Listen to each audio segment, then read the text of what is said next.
60,000 మంది సగర పుత్రులను తరింపచేయటానికి గంగ ఎక్కడో స్వర్గంగా, అటువంటి గంగను పరమేశ్వరుడు నెత్తి మీద పెట్టుకొని భగీరథుడు తపస్సు చేసిన మాత్రమునే ఒక్క పాయ అలా వదిలినటువంటి భూమండలంలో పడినప్పుడు మనం గంగకి వెళ్ళి స్నానం చేసినట్లయితే ఎంత పుణ్యం వస్తుందో అంత పుణ్యము.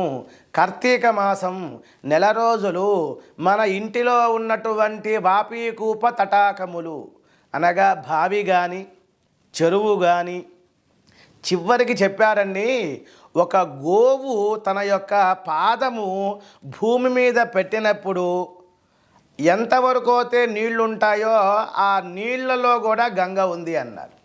కాబట్టి కార్తీక మాసం ప్రాతకాలంలో సూర్యుడు ఉదయించక ముందే 6 నక్షత్రాల సమయంలో గంగా స్నానం చేయాలి. అప్పుడు సర్వదేవతలు కూడా, సర్వ నదులన్నీ కూడా తీర్థాలలో గంగ రూపంలో ఉంటారు అని చెప్పారు.